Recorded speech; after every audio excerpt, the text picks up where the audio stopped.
is going on, Wolfpack Nation? We are back once again, y'all, here for the Tuffy Talk live show. Y'all, really appreciate everybody tuning in here as we are now a little bit more upbeat as we finally got back in that win column.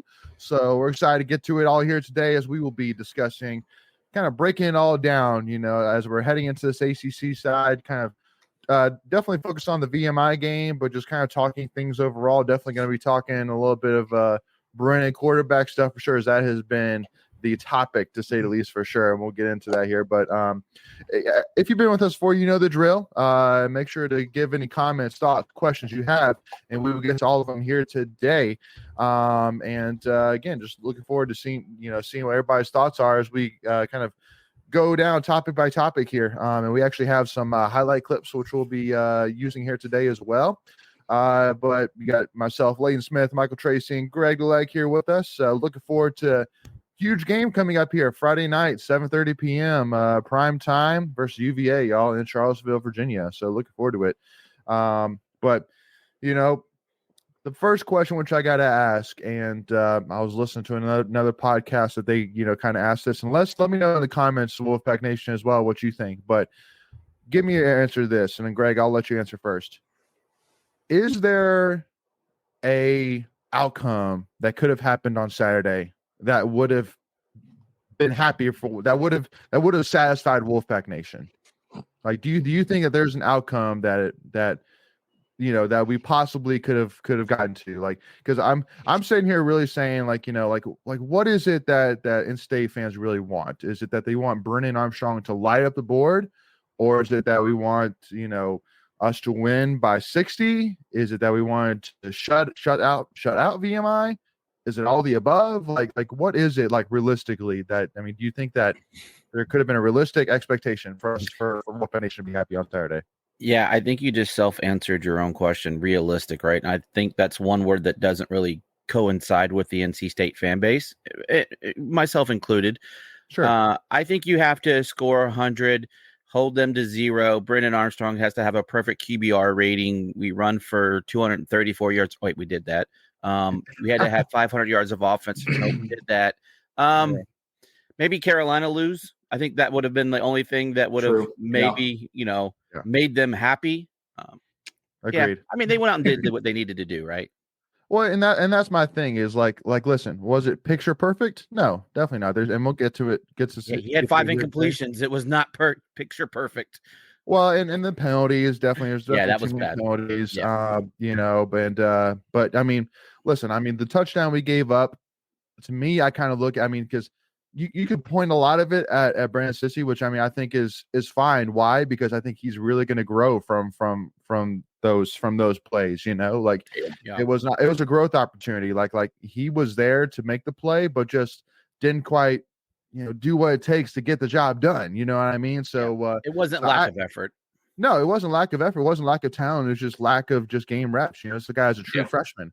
So that's why I have no issue saying, a lot of, that drive, the touchdown you could point at Sissy, but then I'm saying, hey, listen, a year from now, if Aiden White moves on, when Cheyenne Battle graduates, I think he's going to be ready to be one of the top cornerbacks in the ACC because of plays like that. So, and there's a reason you put him in that situation, right? I mean, you're up comfortably, get him some reps that aren't going to hurt you in a situation where he's going to potentially lose a ball game if something goes wrong.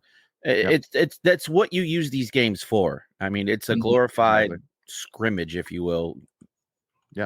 Yep, exactly. So with that being said, Michael, anything you'd add to that at all before we move on, and then I'll bring in Megan after his first clip. Well, I think a lot of people are hung up on the fact that, Brennan Armstrong only had 1 total touchdown. Sure. But, you had a pick 6 and you had a kickoff return for a touchdown. So that's 2 offensive possessions that get taken away. So there's not a chance for Brennan to score a touchdown there. And then 2 other times you just handed it off to Mims and he had 2 touchdowns on the game. So it's like, it was a low possession game anyways, because it was VMI. So we were getting the ball back and just running it out. So, yeah. Right.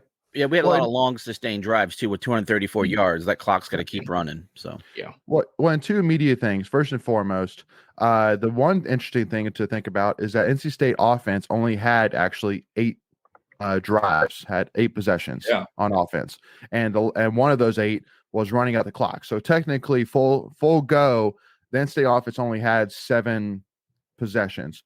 We scored a touchdown on 4 of them. So, Great point. On one. I mean, like it's just the way that things went. And then everybody's saying, because I know that a lot of people, including myself, had the question of where's all these deep shots. And I was listening to the same podcast I was mentioning about earlier, was talking about, and watching tape back, you really do see that VMI rushed 3 or 4 pretty much the entire game and really kept everybody back and really cut off any deep shot whatsoever. And so, offense and Brennan just went with what the VMI gave them: a lot of check downs, a lot of 5 yards, and a lot of, run after the catch, and hey, listen, at the end of the day, it got us 45 points on the board, and, it got us the win. So, now, do I think that that's going to happen every single game from here on out? No, I think that, you're going to see more pressure. You're going to see more man on man, especially as you head into the heart of the ACC.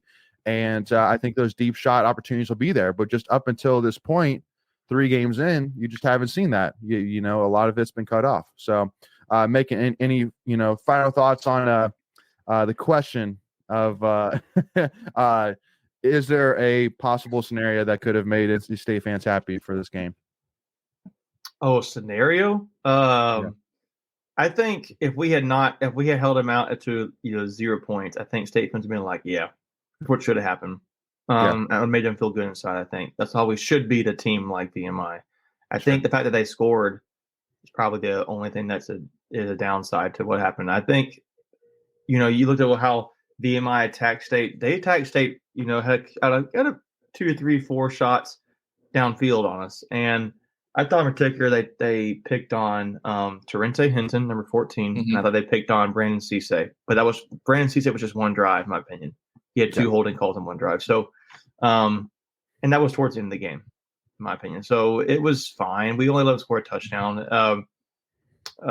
What I liked seeing was good connection with the receivers. What was his completion percentage? You guys know? 27 for 32, so it was like 83%. Yeah, that's great. And I really don't.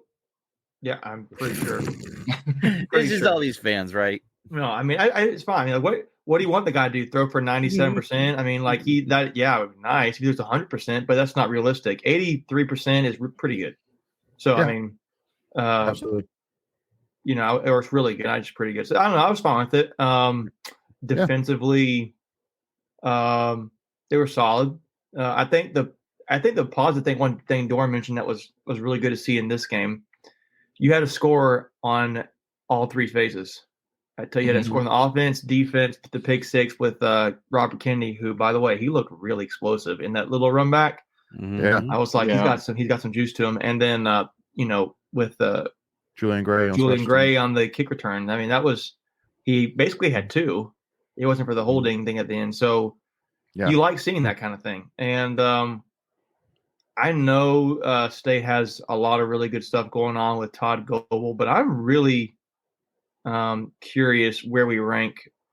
What's our best category right now as a team? Because I feel like special teams is pretty good. Yeah, we're 3rd in the country right now. So there you go. So Jalen Coit, I think, was either 8th or 10th in the nation in punt returning, and Julian Gray was either 8th or 10th.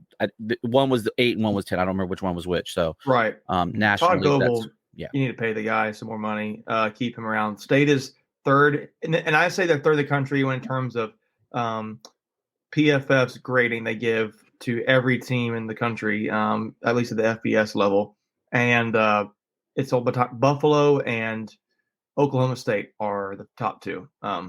But special teams was really good for State. It always has been under Goebel. But to answer your question, Lane, I really think if we just shut them out, that would have been like I'm happy. The fact that it's like 45-7, it's like, I don't know. I can find something to complain about. So that we didn't cover, right, for all the gamblers out there. We didn't cover, so Sure. there's going to be Sure. Who cares? that audience. Yeah, that's the way I feel too, Megan. I don't care. Give me a win. Well, and Carson points out back in 2021 we beat Furman 45-7, and I just think it's something with Doran, and maybe it's maybe it's his character. I don't know, but we just never been a team to blow out, like Oregon. he's not like gonna, they beat somebody like 80-7 or something like that. It's like, I mean, like yeah, what's the Doran's point? just not gonna go out and He's not kill political, him so to kill him. speak, right? He's not going Right. to go out there just to put up a bajillion points on somebody because he says he can and to prove a point. Which I appreciate. I mean, because again, I mean, like I these don't kids, care. like, well, I mean, these guys, like, I mean, let's be real. These players, from VMI, for example, they're coming here so their school can get a paycheck. I mean, now, am I saying they can't pull an upset? Sure. Is it very, very, very, very unlikely? Yeah. I mean, I think that we had like a 99.8% a chance to win per the RPI or whatever. But I mean, so like, what's the point of really like, just basically just knocking their shoes off, just destroying all their confidence so early in the season, and putting up 80 points on them. It's like, listen, you've dominated them. Like you're up by 40. Like, let's, put the backups in. Let's, like I'm just like, listen, because like I know a lot of people say, okay, run it up, Herman, leave no doubt. You're at 45-7. Like you've run it up. There is no doubt. Like it's over. Like, there's no question. Yeah, it was that last 21. drive. Go ahead, Michael. The last drive of that game, I was looking. Yeah, we started on the 50 with 5 minutes left. I mean, we could have easily scored if we really want to again. 100%. Yeah. Go ahead, I'm Greg. looking here. Well, go ahead, Greg. Go ahead. No, I was just saying it was 21-0 after the first quarter. It was done. Yeah. I mean, like, so it was go out, get your work in, play smart, don't get injured, get ready for UVA. Right. Well, in theory, you could have you scored 2 touchdowns the first quarter. You already won the game, right? Because that changed the dynamics of the game, whatever. But I was just looking up here. Would you be curious through 3 games, what aspect of State's performance on the field, whether it's overall offense, defense, pass blocking, run blocking, rushing, or is it pass defense, rush defense? What do you think is the category that State's second highest right now? In the country, or from a PFF grade standpoint, I might how to keep double checking myself. I'm looking at it right now, and it's a positive to me. Pass rush. Pass blocking. Michael got it. Pass rush. Pass rush. Yeah. 35th ranked in the up. country. Yeah, you didn't look it up. You said No, I didn't. Yeah, I mean the 35th. They've been good. I mean, Brennan Cleveland has been great when he's been in.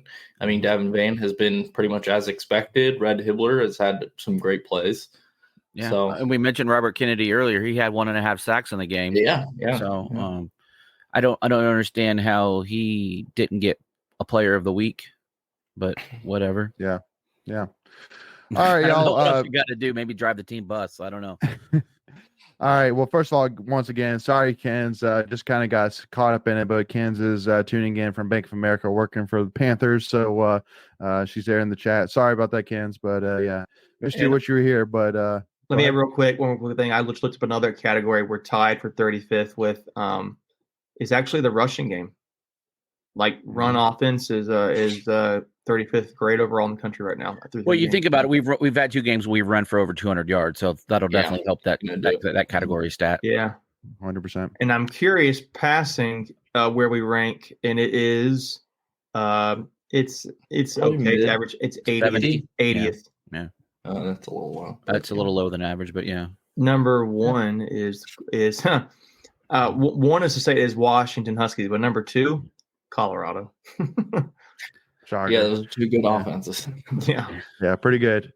Yeah, no, well, and again, we'll see, and let's kind of talk a little bit about it here. So I have 5 clips here from the VMI game. Let's go ahead and pull each one of them up and talk about it here. So this first one here is the Brennan Armstrong, Julian Gray, 64-yard pass, y'all.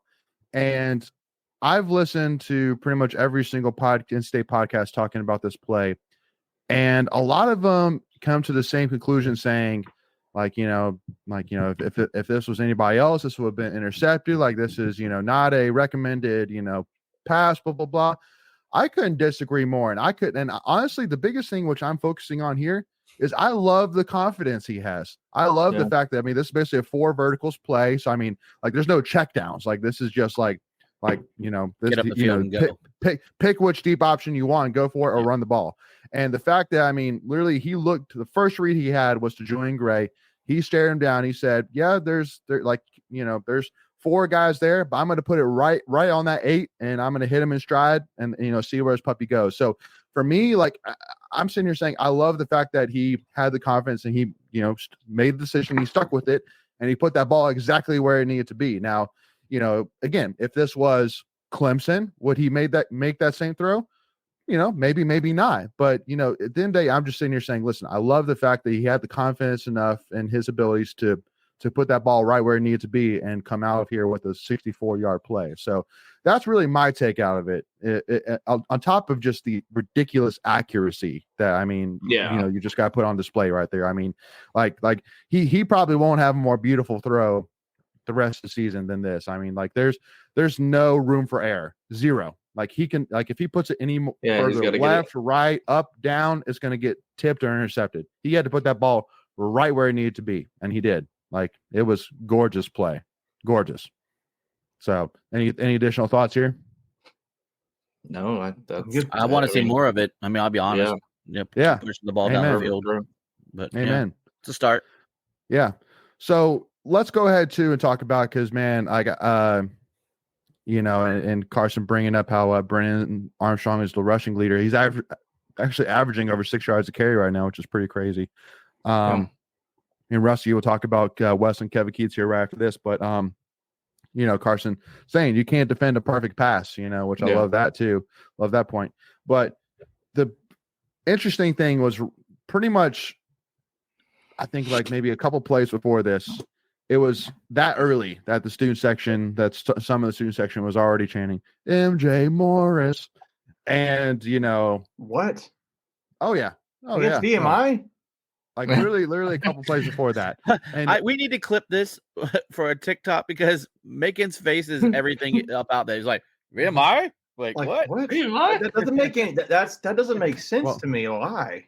Well, and let me tell you all those. Let me tell y'all a quick story here too, like to kind of help explain, because I know that, you know, I put out pretty maybe controversial, you know, tweet, you know, talking about, you know, where's the Brennan Armstrong haters at, you know, after that beautiful drive, which we'll see the rest of it here in a second. But a few years ago, when like the whole debate was going on between Peyton Manning versus Tom Brady, my cousin, who was a diehard Broncos fan, was like super like, oh, Peyton Manning's the greatest of all time. There's no doubt about it. Well, like the more that he would talk, the more we would get into the debate, and the more it kind of pushed me to being a like Brady backers. I'm like, no, like Brady is the greatest of all time. And so literally, like, we got into it so much that it just pushed me to being a huge Tom Brady fan, because he was such a big Peyton Manning fan. I'm like, nah, man, Brady. And so in my situation, I'm seeing here, and I'm seeing how many people are saying, put MJ Morris in. Like, MJ is the guy. Like, what is the coaching staff doing? Why are you putting in the 6-year guy who, you know, sucked last year? And it's pushed me to being such a huge Brennan Armstrong fan, because I'm just sitting here like this guy's got all the talent, and I understand what you're saying in that, yeah, he hasn't blown your socks off through 3 games. I get that. But then he's won you the games he's supposed to. He was competitive in the one game he, you know, lost in. And at the end of the day, like, we haven't even started the ACC schedule yet. We're only 3 games in. Like, you got, like, I feel like a lot of State fans are looking at MJ Morris, and you're seeing a guy who stepped into a very tough situation last year as a true freshman and won 2 huge games for us. You know, did the comeback against Virginia Tech, and then he beat, you know, top 25 team in Wake Forest, which is awesome for sure. And so you're loving him for those moments. I just don't think that we're giving him an opportunity to make his own moments. You know what I mean? Like, there's going to be plenty of opportunities for his own moments here this season. I mean, look at the schedule that's coming up. So I just don't understand why we're saying, you know, oh, put MJ Morris in. He's so much better. When I'm looking at Brennan Armstrong's game, I'm saying there's nothing about Brennan Armstrong's game which I'm necessarily worried about. Like, in terms of like, man, like, he does not have this. Like, I really wish MJ had it, because he could give us that. Like, only thing I can really say is I wish, like, his progressions were, like, I wish he could, you know, see things downfield a little better. I wish that, you know, when he started to run the ball, that he would still keep his eyes downfield, see if anything opens up. But that's really about it. I mean, like for the most part, I mean, I've been very happy with his game so far, and I mean, I think more NC State fans should should open their eyes to that and give him an opportunity to make some of these special moments that MJ Morris gave us last season. So, and I'm opening it up here, y'all. Give us your thoughts. Yeah, I mean, I think at least I was expecting that. I mean, you weren't gonna get as good of a passer as Devin Leary. I mean, not many quarterbacks in the country are coming in, but with Brennan, you're gonna get some high risk plays, but hopefully that pays off more on the high reward. So you got to take a little bit of good with the bad or bad with the good. Sure, absolutely. Yeah, I'm just trying to look at his stats right now. He has. See, to me, when I look at this is I see a completion percentage that could be better. He's at 53.4% completion percentage through 3 games. And now his rushing ability is pretty good. 31 attempts, 122 yards.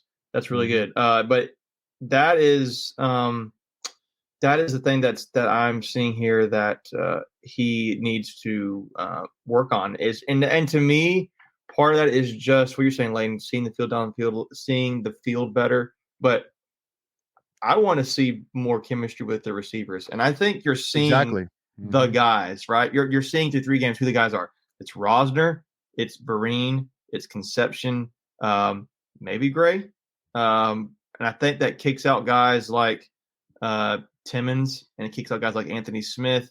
What I'd be curious about, where's that leave Lassane? Because Lassane is going to be your go-to.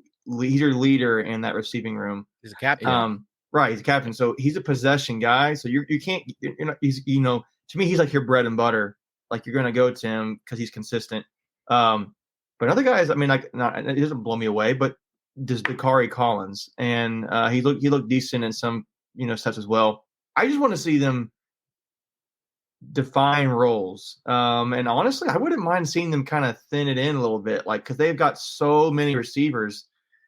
It's about how hard it is to develop a lot of chemistry if you've got 7 guys you're throwing to all the time. And but I feel like Rosner, Vereen, Lassane, Gray, Conception, those are kind of like your guys. And maybe you can sprinkle in Collins in there, but I'm not. It's crazy because going into the season, we knew nothing about Rosner, Vereen. We knew Lassane. I'm not even talking about Rooks or anything like that. I just think those other guys are the cream's going to rise to the top. I kind of feel like with them, and I almost would feel we willing for state just kind of narrow their field of, like, if you like a basketball team, you might have 13 guys on the roster as on scholarship, but you might only be playing 7, 8, 9 guys, maybe 7 guys at times. That's what I feel like State could do here, but I'm not a coach. And I think that may start to happen here because I don't know if this was going to be brought up, but the depth chart for UVA, Timmons is listed as a backup to Lassane now. He was listed as a co-starter with Julian Gray, and then Rosner is listed as a co-starter with Julian Gray when he was the backup to Lassane. Yeah. So who are the clear-cut starters right now? Imagine it'd be.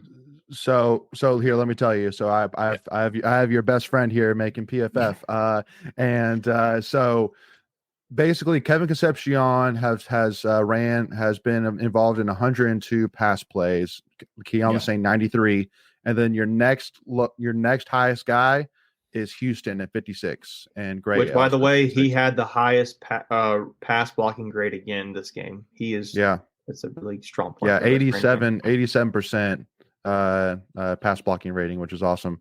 So yeah, right now Lassane and Concepcion snap wise are your guys. Now in terms of targets, like I'm telling you right now, like Concepcion has 23 targets. It's not close, I don't think. Yeah, Rooks is the next highest at 12. Yeah, it's not and close. Then Lassane 11. So I mean, like, and we'll kind of get to this here because I have a play that really stood out to me. But man, like, should we already have a conversation about Kevin potentially like entering that conversation of all-time greatest, man? Because like this dude's been impressive through 3 games. All-time great? No. Well, not right now. But well, you said that, so I'm like, no. Well, of course not right now. I'm picking. So, but yeah, like in terms of like the potential, man, like is there, like in terms of what he's done, like the, like when you watch him play, there is no, like He doesn't look like a there's no freshman. inconfidence. Like he has all the confidence right now, man. Like when He's he taking that plays. first step to be what I think you're referring to, Leighton. He is a guy I think could easily make all rookie team. Easily. And Yeah. I just think it's really interesting. Like, a lot of these guys like him, Vereen, Collins, Rosner, they weren't on the team last year. And he's pushing down the receivers we had on the team. Rooks, Timmons, Smith, even Lassane, pushing Lassane down a little bit. So, I one thing we haven't even talked about receiver-wise, to your point, Leighton, and I don't know what their stats are saying on PFF, is we were talking going into the season like Trent Penix, and he's done nothing. He's done nothing. And he has 6 targets so far. Through 3 games. Been involved in 27. He's ran 19 routes. He had 4 catches games. On Saturday. What is he had Tootle a little done? more on Saturday. Yeah, but what's Tootle done? But in fairness to Trent, I mean, he was injured. I mean, they were trying to work him back into the rotation. Yeah, exactly. Tootle has no targets right now. Right, 0, and he was only involved in 2 plays. He only had 2 snaps on Saturday. And for comparison, and it's a different position group, right? But where's Vereen? Where's Vereen at? Vereen has 8 targets. So he's out targeting all those guys, and he's a pseudo tight end kind of thing. That's what I'm getting at. He's tied for 5th in pass snap involvement too. Yeah. So your first 3 games, you had 9 different receivers catch a ball against UConn, and then 10 different receivers catch a ball against Notre Dame and VMI. So kind of to your point, that's a lot of spreading it around, which is good. I mean, you give the defense different looks, but I almost feel like that's too many people because you can't get someone in a rhythm, right? And I think that's kind of what you want to do. It's like feed whoever's having a good day, and I just feel like you may be missing some of that. Well, especially because with the nice offenses, typically you have that guy. Right, and like last year, Sean Tucker and Rondé Gadsden were the guys. The year before, Virginia, that tight end was the guy.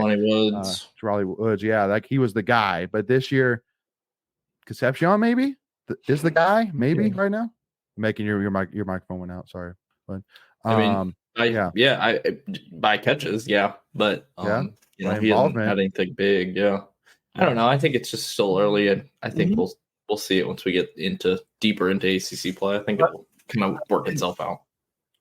Is my mic working now? Yeah, you're good. Yeah. Cool. So I think you're seeing the roles getting carved out, right? I think Vereen and Rosner are your red zone guys, right?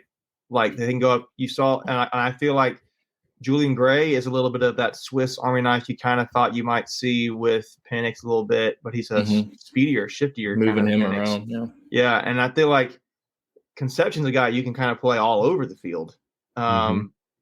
Lassane's your possession guy. I almost feel like Collins is a little bit of a possession guy right now. They're probably still kind of figuring him out, but I kind of think you're noticing some roles. Like I remember there was the shot. It was the back-to-back play they made, and I can't remember who it was. It might have been the throw to Gray and then the throw to Rosner, but that they just took a shot into the corner, and Rosner just right there. That's the receiver you have to go to in that situation. Yeah. And it was like that was the right call. I mean, I know it's VMI, but like you have to take a shot sometimes with the 6'5" guy in the end zone. But the play before that, do you remember who that was to? Because it was a boom boom. Which one? I thought it was back to back where Gray got down. And then we got the touchdown right after the Gray. But the way they used Gray was like that was the right way to use Gray in my opinion. And then the way they used Rosner, vertical. Right. That's the way you use Rosner. And I just I just kind of thought I kind of got this vibe like they're figuring out the roles of these guys right now. So agreed. So that was good. Which Timmons, unfortunately, I think right now is the odd man out because right now I just don't see where he's belonging right now. Go ahead, Greg. No, I was just gonna say we are having the same conversation we had in the preseason, right? About how this unit was gonna play out, and true. We're gonna be hitting that quarter mile mark this weekend with the UVA at 4 games, And so we always kind of were in the back of our head talking that this probably would not get sorted out till we got to ACC play. And that's exactly what we're seeing happening. And I think, you're that shortening of the bench, if you will, is starting to take effect. Now, that doesn't mean that you can't have someone come out, the random, player, maybe a Terrell Timmons come out in a game and catch fire. And then you can see this go back into another flux. But I think they're going to ride and die with who's been showing out to this point. Yeah. Absolutely. So Nicholas here in the comments saying y'all probably are like Clemson, need wide receivers to step up. All Clemson wide receivers do is get injured, not go up and catch the ball. I mean, I think it's kind of like, you need a wolf to stand out in the pack, a little bit, you need some, see what you did there. Yeah, exactly. Just kind of separate themselves. And I think Concepcion has definitely done that. And I think that Julian Gray, maybe this is the kind of that coming out, part where you kind of start to see him a little bit more. I think that Lassane, I mean, it's obvious they trust Lassane, and he's played a lot of ball. So, he's going to be a guy. And I think that just like Macon was saying, Rosner, he's going to be involved in certain times. So, that's good to see. But then, you got Hunter in here saying Collins was a major 4-star recruit at Clemson. I want him in the mix. And he's been injured a little bit.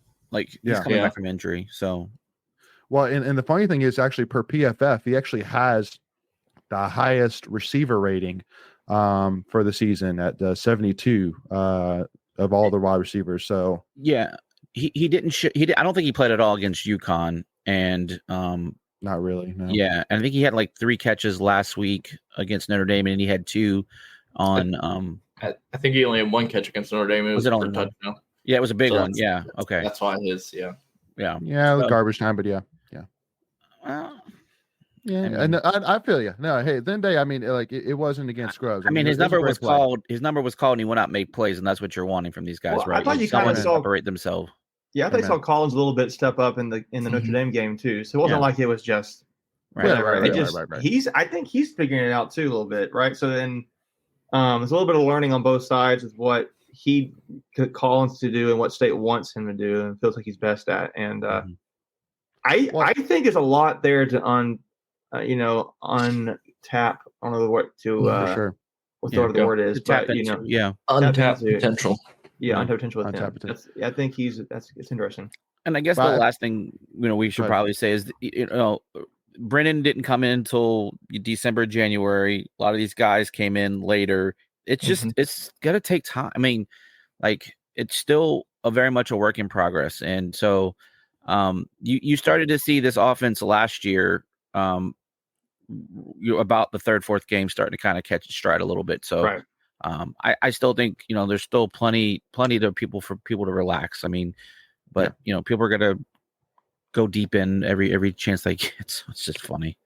Yeah, and then you got Carson here saying it's going to be interesting seeing Brennan going back to his old stadium from a UVA State perspective. This is like Russell Wilson, Wisconsin, or Devin Leary, or Kentucky coming to Carter Finley, and. Yeah, I mean, I think it's kind of like, when the rumors are going around about, Tommy White going to FSU and the fact that, this last season that FSU had a series at NC State, it's like, oh, man, that would not be pretty. But I will go ahead and plug in that our part 1 of our UVA preview with Dan Siegel from SB Nation covering Virginia comes out tomorrow morning, 6 a.m., and then part 2 will come out on Wednesday morning. So make sure to tune in for that, where we actually do talk about his thoughts about what Brennan Armstrong's reception is going to be like from the UVA faithful on Friday, but don't want to necessarily spoil that. But let's go ahead and jump into. I got because I did have the Rosner catch on here, but I think we've pretty much chimed in. That dude, like Rosner, he has his piece. He's a baller, and then Brennan Armstrong, he's an accurate passer, to say the least, when he wants to be, no doubt. So wanted to bring up here, this is the Julian Gray kickoff return that got called back, and there's 83 right there with the holding penalty. I just wanted to kind of drive it in that just a bad penalty, man. Come on, man. Like you get put on your back, don't pull him down. It wasn't needed. He's pushing him back, wasn't he? He held his back, so she just kind of held on to him as he was falling backwards. Right, but it's like in the moment, you gotta think. Take the man, L. like, Take the L. Take the L and just let Julian Gray try to deal with it. But again, because penalties were definitely killing us this game, which I have no doubt those will be addressed for UVA. But the other reason why I wanted to show this clip, and this is more funny than anything, if you watch the sideline here, you'll see the sideline fraction. Watch the referee there, and you see 4. I think that's Brooks. Brooks that bumps into him. I'm like, bro, he like, immediately throws doing, the flag. He threw a flag on him. Yeah. Like what I didn't even notice that. man? Actually, good call, Lane. Good catch. Yeah. Well, I heard it because I was walking back and I heard sideline infraction warning. I was like, interesting. So then when I watched it back, I was like, yeah, what is he doing? Like, come on now. Doran probably, laid Doran chewed him out, no doubt. I guarantee you, like as a former court manager, I guarantee you he chewed him out. I think the best part was the referee was just like, get off me. Like, I mean, he threw him, the ref gave him a shoulder. Yeah. Gave him a little forearm shiver. Yeah. Yeah. Absolutely. But look at that speed there. When he gets past that last defender. Sweet. Yeah. He's gone. Yeah. It's the lateral movement too. He's just that dude moves. I mean, like I feel like this is the game that's going to get, obviously it's because he got a kick return. But I was listening to the post-game radio show, and they're like, honestly, when you Tony Haynes on the he does like the field, the sideline reporter. Mm-hmm. He's like, when you watch these guys like Gray and Coit, their acceleration is top notch, right? So when they get to top speed in a hurry, like right there, that's. I mean, he blew right past Houston, right? And so, I know Gray's a track guy too, but like this is something where they were saying on the post game show that they get going so fast, and you're going to think teams when they watch this film with the way we're playing on special teams, you may have to consider sky kicking these kicks to them because if you can't get the ball every time in the end zone, this is a weapon. This is a scoring threat every time for you. And I mean he said he pretty much did it twice today. So. You could tell he was a track guy because he kind of lunged it like he was crossing the finish line. Right. But I liked it because there's not a lot of like, I guess extra movement with Gray. Mm-hmm. It is north south as much as he can get there. So yeah, he got to the point quick. Right, I like that. Absolutely.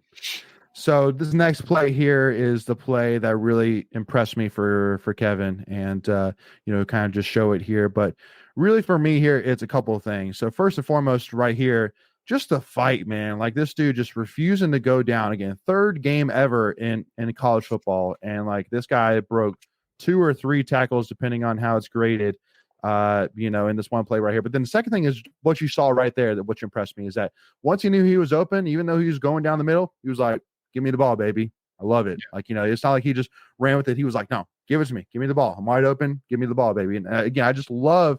That the fact that again, a true freshman, 3rd game in college football, and all the there's no doubt that he has all the confidence in the world right now. Which is something you love to see. Add this too. If you're MJ Morris, you gotta love seeing what you're seeing, man, because he's a lot of young guys, man. Dude.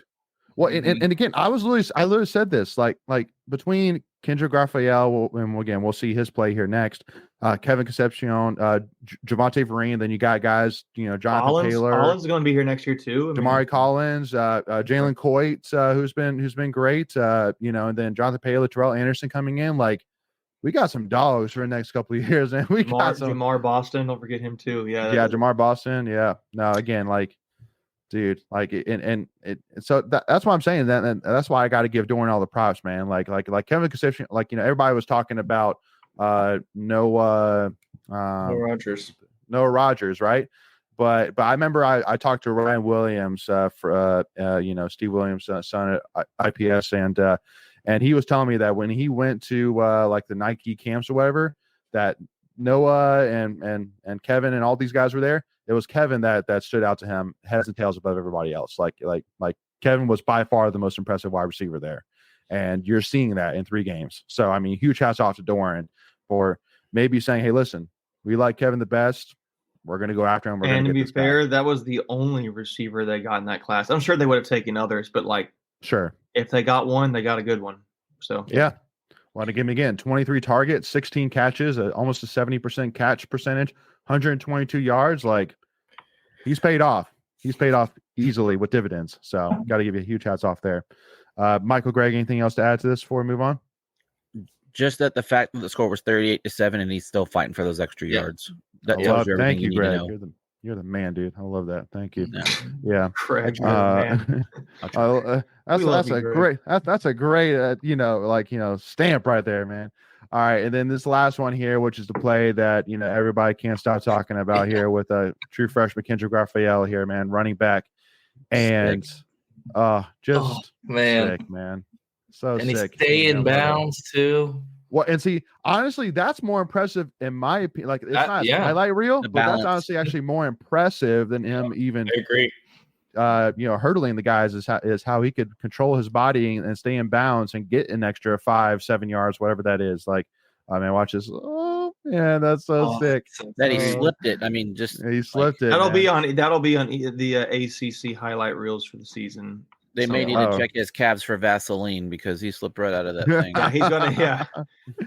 Yeah. So this is why I'm sitting here saying, like, I'm not one to say, next year, but I mean, like, it's just got to give you some excitement within yourself a little bit to know that we have a really good team this year, but we're gonna have a really good team, next year and the year after, probably. Mm-hmm. I mean, if these boys stick around, which I don't see why not, because I mean, there's no doubt the culture here is captivating for all these players, and they see the potential. Like, there's no doubt they see the potential. Like our offense is going to be stout, and like we talked about on defense, like Brandon Cleveland, like a young guy who's been very impressive.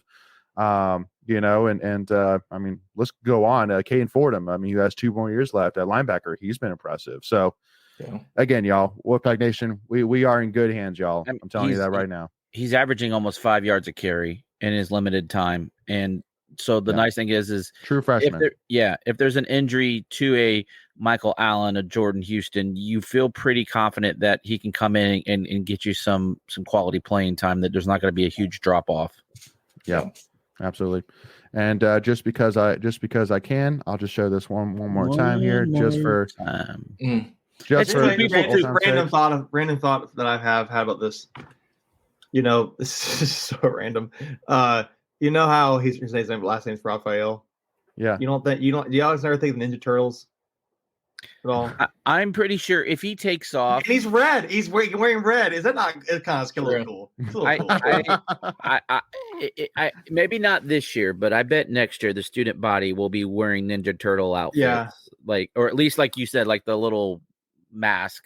Yeah, I mean, like it'd be like Donatello playing for ECU. Yeah, or Leonardo playing for you. I don't know. I just think that's kind of I think there's an NIL deal that people just sell the little masks like on Etsy and like put like a number. What is he? 8, 9, 20, something. I don't even 20. know. Yeah, 20. Whatever. Yeah, 43. Yeah, just keep running numbers. 17.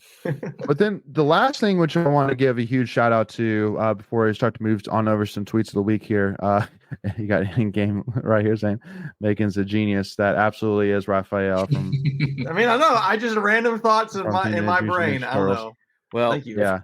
Not to steal your thunder, but they Wolfpack football or State football put a turtle next to his name when they showed his highlights. So, okay, all right. I think they might see it too. Interesting. Right. But the last thing which I want to give a shout out to before I jump on over tweets of the week, got to give a shout out to offensive line, man. Like, for being that one crew that during this offseason we couldn't stop talking about being a huge concern for us. Like, Notre Dame only giving up 1 sack, and that was on the last drive of the game for NC State.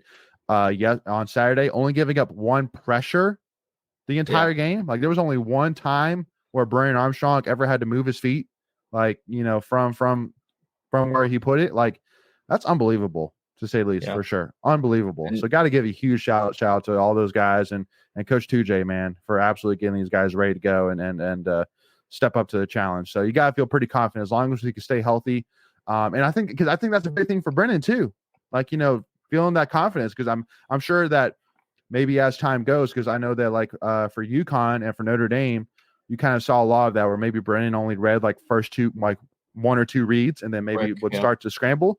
So maybe now that he has a little bit more of that confidence in the offensive line, maybe he'll feel more confident to stick there and continue through the progression. So maybe a hidden bonus there for future games. So Yeah, and hopefully Dylan McMahon is okay. I think they said he was day to day this week, but even Lyndon Cooper slid over to center and played well against VMI after he went out. So that's encouraging. Yeah, absolutely. Whose dog is that? Is that Theo? What up, man? Theo. I heard Lindsay in the background. What? But it's crazy though. So literally, like, because I mean, like Jacarius Peak, Jordan Houston, Lyndon Cooper, Kendrick Raphael, Tim McKay, Trent Penix, Anthony Belton all have solid green passer ratings per PRR. So that's 7 guys right there with solid pass block ratings right there, which is awesome to see, to say the least. So again, it was a challenge. It was a question during the offseason, and so far it's been answered. So huge hats off. And Jonah here saying had more pancakes than IHOP. Hey, I love that. Oh yeah. And then Hunter with the I love the that's a lot of pancakes. I don't know if that's possible. Yeah, that's a lot of pancakes. That's a lot of bottles of syrup to hand out during the meetings on yesterday, I'm sure. But all right, y'all. So let's jump on Nervous Tweets of the Week, baby. Here we go.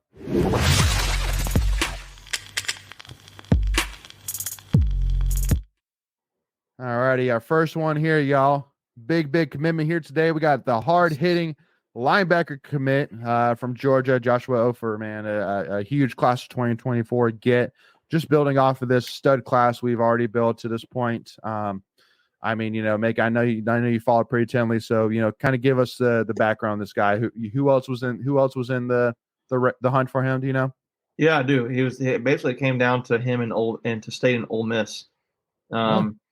So pretty solid there. But he's a guy, a really good frame on. When you see the guy, you're like, that's what you want your linebackers to look like. He's got the puts apart. I actually haven't watched a ton of film on him, so that's something I want to do moving forward. But this is a guy who has some mid-major offers, but he does have offers from teams like Maryland, Ole Miss. I mentioned he's got some from Tulane, but I really like his film. I think he's kind of a guy that kind of flew under the radar a little bit. So, 6'2", I think he is, and I think it's 210. Yeah, 210 on 24/7 Sports. Yeah, I mean that's what he's got the build and the frame, what you want your linebackers to look like. So, yeah, I like it. Yeah, no, absolutely. Again, a great get. Especially too with Tony Gibson. There's no doubt Tony Gibson knows what he wants in a linebacker, and so if he focused on Ofor and he's been the main recruiter and going after him, and so for us to get him, huge win for sure. And again, sitting here only 3 games into the season, and looking at the list that you have, and I mean, it's not like you have a few guys who are really, really good. You have a lot of guys that show a lot of potential. It's really exciting right now in terms of the future of NC State football for sure. So excited to see what this guy can do, and excited to have him running with the pack. So excited about that. Now moving on here, wanted to kind of bring up this one quick graphic here talking about the history between NC State and Virginia. Historically, NC State's won 36 matchups. Virginia's won 22 with 1 tie, and the current win streak is 2 for NC State from 2018 to 2020. Greg, I mean, kind of tell me, man, just it's facts are facts, but you're the oldest of all of us, so kind of tell me, man, hey. Is this? Are we going to keep this going to 3? Greg, on it's all facts. You're super old. So what are your thoughts? Well, back in my day, I think obviously the last matchup was. You remember that first matchup, Greg? Yeah, back in 1890 after the Civil War. Actually, the Civil War ended in 1865. Mom, I know. But anyway, look at you. But the last game with Lee McNeil with his thick 6, the greatest call. Yes. And that was against Brennan Armstrong, right? That's right. So, so obviously that was the most recent matchup, and I think it's got it definitely has potential to go to 3 in a row. UVA is a reeling team, even though they showed some life early in their game against Maryland, but then the real UVA stood up, and then it was pretty much done. So I think as long as we kind of play a clean game, I don't see a reason why we don't come on top. Well, let's do that too. Since Michael and I were a part of the UVA preview, so we gave our score predictions. Macon and Greg, I want to hear yours. So since Greg, you kind of alluded to it, what's your score prediction here for Friday? Yeah, I think we probably win by. I hate big numbers, but I think we win by like 17. So I'm gonna go 38 to. What did I say, 17? So what is that, like 38, 17? Yeah, something like that. Yeah. So I think they get a couple of touchdowns, but yeah, I that's based off of my numbers from Maryland last week when I think Maryland put up 40 some points against them. So I kind of see that happening. And again, I think last weekend against VMI, I think we started to kind of find our groove a little bit on the offensive side, and I hope that continues down in Charlottesville. Amen. Macon, what you got for us, man? Yeah, I think they're thinking it's going to be something like a. It was like 28-18. It's a prediction. Yeah, right something now like that. 2018 is about right. Yeah. I'm kind of thinking it's going to be a state's going to win by 2 scores. I don't know if it'll be a field goal or a touchdown. I actually think it'll probably be a touchdown. So I'm thinking like 14, maybe. I don't know, 13. I could see it being a 13-point game, but I think 2 touchdowns is about right with them. State is a 9.5-point favorite right now. So, I mean, on the road, that's pretty good. That's a big number. Yeah, it's the big number. I mean, usually they give like 2 or 3 points to the home team, and so if what you're telling me is you think if State was at home, that would definitely be a 2-touchdown game. So, relatively speaking, so I think it's going to be something like a. I'm thinking something like a 31-17 kind of score. Something like that. That's what I'm thinking. Yeah. Might be close, might be less than that, might be a 31-14, but to Red's point, 17-point game. Yeah, that's what I'm thinking. 31. Let's get 31-17. Which I'll remind everybody about this, and that's because I really did plant my spear in it. I know Michael's got the eyebrow because he knows what's coming, but I did make the proclamation, man, that if NC State loses to Virginia, I'm that confident State's going to win. That if NC State loses to Virginia, I will arrive here for the live show on Monday, and I will be standing up wearing a tutu for the entire show. I'm telling you right now, man. It's going to be ugly. Not just a tutu, obviously, but that's what I said. That's like a punishment to us more than him. Yeah, I'm turning my camera off. I'm not looking. Well, just be grateful that you can wear a tutu, because I would be like a 4 size. So I thought you were going to say like shave my head or something like that, but you said put a no, that's no, well, man. And hey, I'll be more than happy to go through the 1 hour embarrassment, because I'm that confident with Brennan Armstrong going back to Virginia, with the fact that he's going to want to make a statement saying that I went to State for a reason. Like, I don't see any way that he doesn't go into that game playing his best ball yet. And with Brennan Armstrong, with NC State in general for this game, if you go in playing solid ball, you're going to win this game. I mean, go ahead. Sorry, let me cut you off. I'm sorry. I thought you were done. Well, no, you're good. So I'm just saying, with that added motivation, with Anai, with 2J, and Brennan Armstrong coming back, I don't see any reason why, and especially looking at this defense. I mean, the fact that defensive wise, I mean, they're like ranked 55 rating per PFF, which is probably around the 60th in the country defense wise. Their run defense is towards the bottom. Their pass blocking offense wise, their run defense is toward the bottom. Yeah. So that's one of State's best statistical features, so far. Right. So I think you're going to see State. To me, that tells me they shouldn't run the ball. And then their pass blocking is terrible on the offensive side. So we struggle. We're great at pass rushing, right? And we're really good at pass rushing. So that's what I'm saying. Like right now, it's literally strength versus weakness right now. So you got right now Josh in the chat 31-13 like that. Go ahead, Greg. Yeah, what scares me is Washington for UVA. If Aiden White is not in. That could be a little bit of a. They said Doran said they expect Aiden White back. Yeah, but you never know if something gets tweaked during the game or whatever. So, but I mean, I think Shy Battle can, definitely lock it down. But that would be one area that would concern me, is that he's a really good wideout. Yeah. So again, I mean, to me, I think that, and especially to being the first ACC game, being the fact that they want to, start the ACC season off strong to kind of set the bar, set the gear and drive, for the rest of the season. I think they want to go in and get it done, and then come back and get ready for Louisville. So excited to see it. And he got in game in the comments. If I can bring my thing back over now, I kind of want us to lose. Oh boy, no, you don't. No, you don't. And again, clarification once again. I won't be wearing just a tutu, but just a tutu. Thank you for that clarification. I just wanted to clarify. So that would be like, whoa. All right, y'all. Moving on. Bring it back. Let's bring it back. I can't unsee that. Hold on. The fish from the SpongeBob that goes, my eyes. That would be us. Sure. I mean, hey, yeah, we're just picking. But again, I feel don't do that. very, very, very, very confident that you will not have to see that, Macon. Don't worry. Thank goodness. Yeah.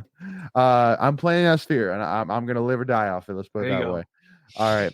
So this tweet here from Wolfpack Stats: Julian Gray, 7 kick returns for 233 yards, a 33.3 yard average, 8th nationally, and then Jalen Coit, 7 punt returns for 109 yards, 15.6 yards average, 10th nationally. So that's the 8th and 10th that you were talking about, Greg. But and again, the biggest thing which I'll say about this is that both these guys are young. Both these guys have, if I'm not mistaken, still 2 more years of eligibility after this year. So, I mean, I see them building off this. I see them being the next, TJ Graham / Thayer Thomas, like that level of impact on the special team side, which is huge to have if you can have that kind of impact on special teams. So anything else to add here? I think we already kind of talked about this a little bit here, but I think this tweet really just kind of drives that nail in the coffin.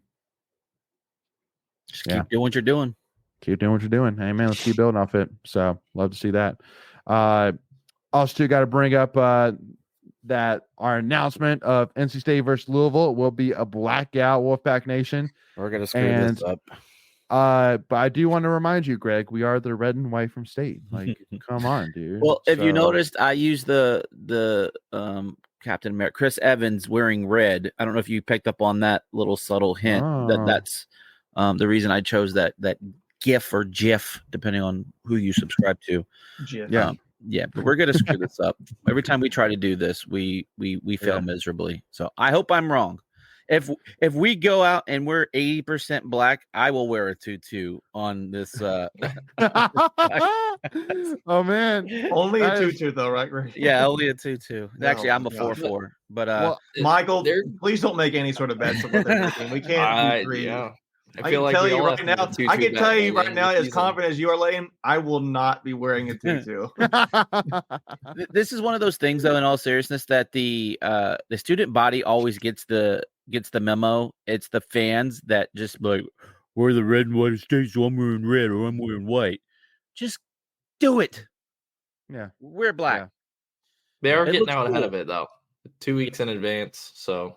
Well, because I think it was last year that I can't remember which game it was, but like there was rumors that the players wanted a blackout. And so I think that this is kind of part of it where it's like, listen, we're letting you know plenty in advance. It is a blackout. So it's funny. This normally works out like this for Louisville because they're red and white as well. So they almost almost always we end up wearing black for this game, at least from a home perspective. So I remember that Thursday night game when they were that was awesome. This one right here, that was like the greatest. Like to me, this is like one of the greatest. Show off his collection now. No, I just think this is one of the greatest combinations we've ever done. Was this? It looks sharp. It looks sharp, especially with the chrome visor or the chrome face mask. Yeah. I don't remember. Layton's gonna go show off something now. Here he gotta go show off. Oh, is he going to get the tutu on? Oh, I got one too, Greg. Okay, good job, buddy. When'd you get that one? What's that? When'd you get that one? Oh, I've had it. Okay, Since nice. like I've But- had it for a few years now. For the record, I've Yeah. got one too. Take that, Greg. Wow. Okay. You I don't got have me. one. I don't have one. Loser. Let's throw the show real quick before Lake gets back on. All right, guys, that's it. Right, that's a wrap. That's a wrap. But no, I do like when they come out with a different, something a little different. And So you think it's going to be a different uniform or just kind of the black? It 100% is. No, I actually have the jersey over. I should get up and go get the jersey because I already have it. It actually glows in the dark. It's the ghost uniform, and the numbers glow. Oh, okay. So Okay. yeah. Cool. So hopefully, Greg, hopefully they get it all charged up and they come running out on the field and the lights are still down. And you can see all the glows of the numbers. Like that would be pretty sweet. Oh, dude. Yeah, Dude, no. oh. Like that. You still have the fireworks and the fire, but Yeah. then you just see like a bunch of just glowing dark. numbers. No, that'd be sick. Oh yeah. I'm just saying, game day production. You need to tune in and listen to what we're telling That's you. for free. Yeah. That's for free. That first one's It's free. free feedback. Yeah. I should put that in my my survey that I got today. There you go. And then secondly, once again, please, for the love of God, either bring the freaking band back or put a guy in charge of the student section, because the student section is absolutely clueless without the band or the leader. Like there's just it's not as much involvement as there has been in years past. That's just fact. They just need to have a speaker. They should have a speaker, like some sort of speaker. A speaker and like you said, one person. But that's the only thing is they have the speaker. They still have that same dang speaker there that's been there for like on the 20 one years. pole. But yeah, exactly. But all that's coming out of it is just the music from the band. So you literally hear like an echo. But like, yeah, again, just give the guy like the microphone. Like there used to be that NC State leader guy that was on the field, and he would, all right, Yeah, kind of like Texas A&M has like they have a yell leaders. Yell leader. Thank you. I was trying to. I think that guy's name was Chris. I'm mistaken. Chris. Yeah, he was PhD for NASA. Yeah, that dude had like 18 degrees just to stay as long as he could. Yeah, that was next level. I'll do it for free. Just tell me what I need to do. I'll go out and get it done. Yeah.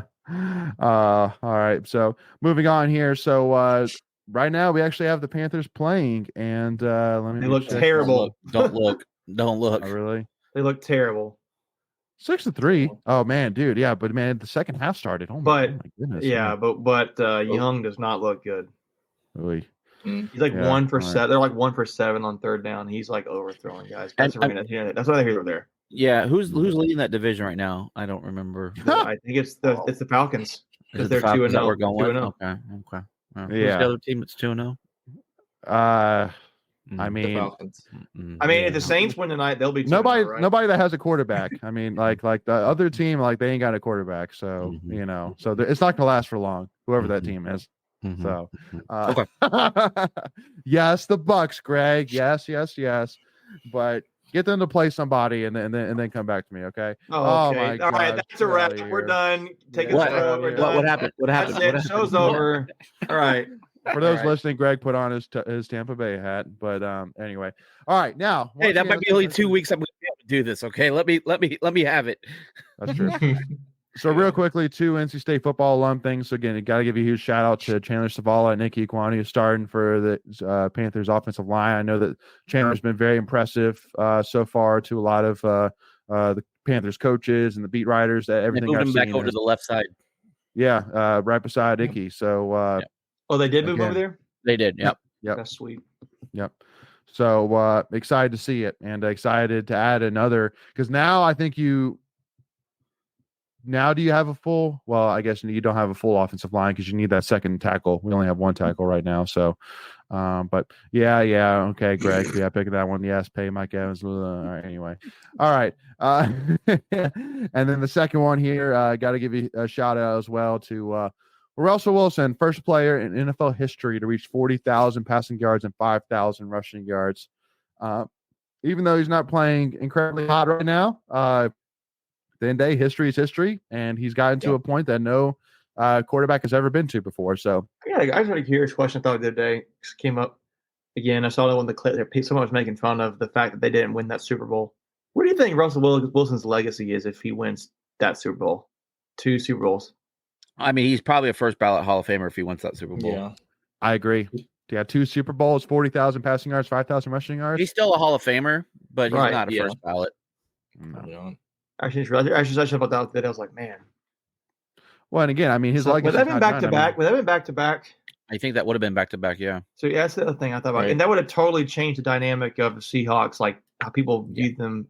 So Agreed. it's a random Agreed. thought, but yeah, They kind of view him like the Atlanta Braves. Absolutely. they suck. That was for Ken's. And then in realignment news, SMU announced that it raised $100 million during the week following the ACC announcement. At least $100 million more is eventually coming as a part of the commitment from a small group of billionaire boosters. So Congratulations. That'd be nice yeah, to pretty have. much. It'll be nice to have here in the ACC. They No got doubt that. about it. They got that oral money down there. Mhm. Well, and the last thing which I'll say, which is hilarious, is like all of like the tweets about Aaron Rodgers and Marshawn Lynch and people Yeah. quote tweeting and said hashtag ACC legend. ACC. I love it. So anyway, y'all. Well, Aaron Rodgers. Yep. Christian Yeah. McCaffrey, Christian McCaffrey. Yep. ACC. Tiger legends Woods, Right there. Tiger Woods, ACC legend. Tiger Woods. Andrew Luck. You go that far. Richard Sherman. Well, What ACC Michael? legend. What Michael Phelps? Did he go to Stanford? I don't know if he went to Stanford, but I I don't mean think Tiger so. Woods did. Tiger Woods did. Yeah, I know definitely Tiger. I thought Michael Phelps went to Stanford. Could be wrong. Let me look that up. Or Keenan Allen, Deshaun Jackson for Cal. Keenan So, Allen, North Carolina native, went to Cal. I know. yeah. Missed shot there. So anyway, y'all. Well, again, for us, Wolfpack Nation, thank you so much for tuning again. Unfortunately, we do not have any giveaways this week, but that will return for next week. Jared so make Goff? sure Jared so make sure to go ahead and get one step ahead of it and go ahead and hit that subscribe button, as that Eric is Dickerson. more than likely for the rest of the season going to be we're probably gonna have that general same format. Is we really enjoy seeing what everybody's commenting in our videos. So so go ahead and make sure to hit that subscribe button, hit that notification bell. If you enjoyed this conversation, hit that like button. Make sure to give us a follow, Tuffy Talk Now, at Twitter, Instagram, or TikTok. And make sure as well, y'all, go ahead and add this little tidbit in there as well, is that if you missed out on it, if you missed out on some free Mo's, y'all, we still have those promo codes going. If you want a buy one, get one free burritos or bowls, just go to the Mo's app, use the promo code BOGO free 2023, and you'll get buy one, get one free burritos or bowls. And then if you use the promo code Tuffy, all caps Tuffy, and you get 15% off your catering code. So make sure to go and take advantage of those, y'all, as those will last through October. So thank you all so much again for tuning in here. Looking forward to seeing everybody on Monday, 2-2 lists, and with a huge win, 3-1, y'all. Let's go Pack, beat Virginia. We'll see y'all soon, and go Pack, y'all.